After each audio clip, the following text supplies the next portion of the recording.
آدھے سر کا کہ پاؤ سر کا کہ پورے سر کا مسح کرو. اب آپ کو جب حکم دے دیا جائے، مثال کے طور پر میں اپنے کسی اسٹوڈنٹ کو کہوں پانی لے آؤ، تو وہ پانی لے کر کے آئے گا. جیسے 4 شاگرد تھے، 4 اسٹوڈنٹ تھے، میں نے 4 سے کہا پانی لے آؤ. اس میں سے ایک اسٹوڈنٹ جو ہمارا تھا، ایک شاگرد، وہ گلاس میں لے آیا، دوسرا لوٹے میں لے آیا، تیسرا بالٹی میں لے کے آیا، چوتھا برتن میں لے کے آیا. کیا انہوں نے نافرمانی کی؟ میری نافرمانی تو نہیں کی.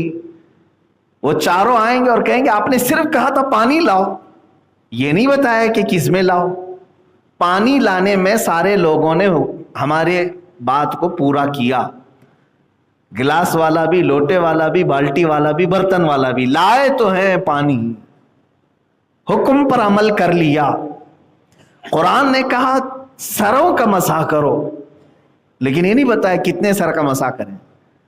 تو امام شافعی رحمۃ اللہ تعالی علیہ نے اپنے ذہن سے یہ مسئلہ نکالا کہ سر جو ہے یہاں سے لے کر گردن تک، ادھر سے لے کے ادھر تک، اس میں سے 3 بال کو بھی اگر چھو لیا تو سر پر عمل ہو گیا. تو امام شافعی نے کہا اگر کسی نے اتنا سا ٹچ بھی کر دیا مسح میں تو اس کا مسح ہو گیا، قرآن پر عمل ہو گیا. اللہ نے فرمایا سر کا مسح کرو، ٹچ بھی کر دی. تو شافعی مذہب میں وضو کرنے کے وقت اگر کسی نے تھوڑا سا ٹچ کر دیا اتنا مسح میں تو اس کا مسح مکمل ہو گیا، کمپلیٹ. امام مالک نے کیا سوچا؟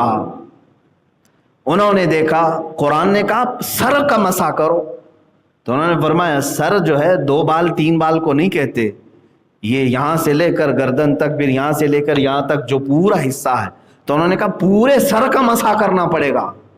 تو انہوں نے اپنی فقہ میں فرض کر دیا ایک بال بھی چھوٹنے نہ پائے، پورا سر مسح کرو. ان کے پورے سر کا مسح کرنا فرض ہے، اگر ایک بال بھی چھوٹ گیا تو مسح ہی نہیں ہوا ان کے. امام شافعی نے الگ سوچا، امام مالک نے الگ سوچا. امام اعظم ابو حنیفہ رحمۃ اللہ تعالی علیہ ان کے دونوں کے درمیان میں، ظاہر سی بات ہے سوچنے کا مطلب یہ نہیں ہے کہ بیٹھے بیٹھے کچھ بھی اٹکل پچو مار دیں، ان کے پاس دلیل ہونی چاہیے کیوں سوچا آپ نے اس طرح سے. امام شافعی کے پاس اپنی دلیل ہے، امام مالک کے پاس اپنی دلیل ہے. امام اعظم ابو حنیفہ رحمۃ اللہ تعالی علیہ نے کہا کہ ہم یہ دیکھتے ہیں کہ حضور کیسے کرتے تھے، رسول پاک صلی اللہ علیہ وسلم، کیونکہ قرآن کو وہ زیادہ سمجھ سکتے ہیں. تو رسول کریم صلی اللہ تعالی علیہ وسلم کے متعلق حدیثیں جب پڑھی کہ آپ وضو میں مسح کیسے کرتے تھے، تو الگ الگ انداز ملے. حضور اکرم صلی اللہ تعالی علیہ وسلم کے مسح کرنے کے انداز الگ الگ ملے. کبھی حضور نے پورے سر کا بھی مسح کیا ہے، پورے سر کا مسح کیا ہے. لیکن کچھ حدیثیں ایسی ہیں، حضرت مغیرہ بن شعبہ رضی اللہ تعالیٰ عنہ کی حدیث ہے، کہتے ہیں میں نے حضور صلی اللہ علیہ وسلم کو دیکھا، ایک مرتبہ آپ نے استنجا فرمایا اور ایک کچرے کا ڈھیر تھا، اس کے قریب میں وضو کرنا تھا. حضور صلی اللہ تعالیٰ علیہ وسلم کو تشریف لائے، کھلی زمین تھی. حضرت مغیرہ بن شعبہ سے حدیث ہے، کہتے ہیں کہ پانی دیا گیا، حضور نے جیسا وضو تھا پورا کیا. مسح کا جو لفظ آیا ہے تو کہتے ہیں یہ جو پیشانی کی جتنی مقدار ہے، پیشانی کی جتنی مقدار ہے اتنی مقدار میں اپنے سر کا مسح کیا. یعنی امامہ شریف پہنے ہوئے تھے تو یہ 4 انگلیاں ہیں، امامہ کو پیچھے کر دیا اس طرح سے، تو 4 انگلیوں کا جو جتنا حصہ آتا ہے یہ پیشانی کی جتنی مقدار ہے اتنی مقدار سر کا مسح کیا. تو امام اعظم ابو حنیفہ نے دیکھا کہ یہ کتنا ہوتا ہے سر کا 1/4 ہے، یہ کیا ہے، یہ پاؤ سر ہے. تو اسی لیے فقہ حنفی میں کہا گیا 1/4 سر کا مسح کرنا فرض ہے، 1/4 سر کا مسح کرنا فرض. کیونکہ حضور سے یہ بھی ثابت ہے، پورے سر کا اگر فرض امام اعظم کہتے کہ پورے سر کا ہے تو پھر حضور سے یہ 1/4 سر بھی ثابت ہے، تو کیا حضور فرض چھوڑیں گے کبھی؟ تو یہ سکولز آف تھاٹ جس کو کہتے ہیں، سوچنے کا انداز، دلیلوں کے انداز الگ الگ اماموں کے ہو گئے. یہ استنباط کرنے کے طریقے ہیں، قرآن سے اور حدیث سے مسئلے نکالنے کے طریقے ہیں. تو اب یہاں پر بات آئی، ایک امام شافعی وہ کہہ رہے ہیں 3 بال کو چھو لے تو مسح ہو گیا. انہوں نے بھی قرآن پر عمل کیا کہ نہیں؟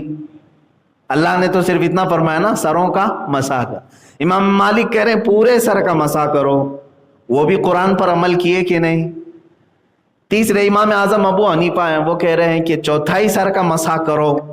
وہ بھی قرآن پر عمل کر رہے ہیں کہ نہیں کر رہے ہیں. جیسے میں نے اپنے اسٹوڈنٹس کی مثال دی, 4 لوگ پانی لے کر کے آئے, میں نے خالی کہا پانی لاؤ, کوئی گلاس میں لایا, کوئی بالٹی میں لایا, کوئی لوٹے میں لایا, کوئی برتن میں لایا, لیکن سب لائے کہ نہیں لائے, حکم پر عمل ہو گیا. اسی طرح میرے عزیزو قرآن کی مطلق آیت پر یہ چاروں اماموں کا عمل ہو گیا. رہ جاتے امام احمد بن حنبل, ان کا مسئلہ امام شافعی سے زیادہ ملتا جلتا ہی ہے, اس لیے زیادہ الگ سے بیان نہیں ہوتا. تو اب یہ تو مجتہدین کی بات ہوئی, یہ قرآن سے اور حدیث سے کیسے مسئلے نکالتے. ایک ایگزامپل میں نے یہ دے دیا, اور بھی کئی مسائل ہیں, ایسے کئی مسائل ہیں. ان اماموں کے مسائل نکالنے کا طریقہ. اب آپ کس کو فالو کریں گے, اب بات یہاں آتی. جو مجھے بتانا تھا وہ یہ, آپ کس کو فالو کریں گے. جیسے آج بعض غیر مقلد چاروں اماموں کو پڑھتے ہیں اور اس کے بعد کہتے ہیں جو آسان لگے, جو طبیعت میں آئے اس کو عمل کرتے چلے جانا. یعنی کبھی ان پر, کبھی ان پر, کبھی ان پر, چاروں فقہ میں کبھی اس کا لے لیا, کبھی اس کا لے لیا. یہ مکس کھچڑی, اور یہ نظام درہم برہم ہو جائے گا اگر اس طرح سے آپ لیتے رہیں گے. اس کی ایک ایگزامپل میں بتا دیتا ہوں, اس کی ایک اور ایک ایگزامپل. ظہر کا وقت کب تک چلتا ہے, اس میں بھی اختلاف ہے. ظہر کا وقت کب تک چلتا ہے. آپ گھڑی دیکھتے ہوں گے, اب کے زمانے میں ہمارے بچوں کو اور سب کو گھڑی ہی بتانا پڑے گا. ٹائم بتائیے آپ فکس, شریعت میں فکس ٹائم نہیں بتائے گا. یہاں ہو سکتا ہے ظہر کا ٹائم جو ہے 2 بجے سے لے کر 4 بجے تک چل رہا, ہو سکتا ہے کسی اور ملک میں 2 بجے 4 بجے دن ہی نہ نکلا ہو. تو گھڑیوں پر جو ہے ٹائم ٹیبل نہیں رکھے گئے, سورج پر رکھا گیا. سورج اور چاند سے اوقات معلوم پڑتے ہیں. ظہر کا وقت جو ہے اس کو انداز کیسے کریں گے آپ کہ کب تک باقی ہے. یہ ایک سدا بہار فارمولہ ہے. گھڑی بند بھی ہو گئی تمہاری, دن نکلا ہوا ہے تو آپ معلوم کر سکتے. کھلے میدان میں آئے, ایک لکڑی آپ نے زمین پر گاڑ دی, اس طرح سے زمین پر ایک لکڑی گاڑ دی. ایک 4 انچ کی یا 6 انچ کی ایک چھوٹی سی لکڑی آپ نے لی, جتنی بھی آپ کی مرضی. اس کا سایہ پڑتا ہے کہ نہیں پڑتا ہے. جیسے ہی آپ کھلے میدان میں سورج جب چمک رہا ہو لکڑی گاڑیں گے تو اس کا سایہ پڑے گا. یہ دوپہر کے بعد کی بات ہے. اب دیکھیں سایہ جو ہے کتنا پڑ رہا ہے, اب وہ آپ کو ناپنا پڑے گا. میں نہیں ہوں, لکڑی لگائی, اس کے بعد سایہ یہاں تک آیا, کبھی یہاں تک آیا, کبھی یہاں. دیکھتے ہوں گے نا آپ دوپہر کے وقت چھوٹا سایہ رہتا ہے اور کبھی بڑھتے بڑھتے لمبا بھی ہو جاتا ہے. آپ پریکٹیکلی اس کو دیکھ سکتے ہیں. آپ نے یہ لکڑی لگا کر کے سائے کو دیکھا اور وہاں نشان لگا دیا. اب اس لکڑی کو نکال کر کے ناپ کے دیکھیں کہ اس لکڑی کے کتنے گنا زیادہ یہ سایہ ہوا ہے. ایک سایہ اس کا اصلی سایہ ہے, یعنی 6 انچ کی لکڑی ہے تو 6 انچ کا سایہ اس کا اوریجنل سایہ. اس کے آگے جو بڑھا وہ دگنا سے گنا کہتے ہیں, یعنی ڈبل ٹریبل ہو گیا. تو اب اس کے اصلی سائے کو چھوڑ کر کے 2 سائے اور بن گئے, یعنی 6 انچ کی لکڑی کا سایہ 18 انچ کا بن گیا. بات سمجھ میں آ گئی نا. 6 انچ کی لکڑی کا سایہ 3 ہو گیا نا, 6 اور اس کے بعد 6 12 اور اس کے بعد 6 18.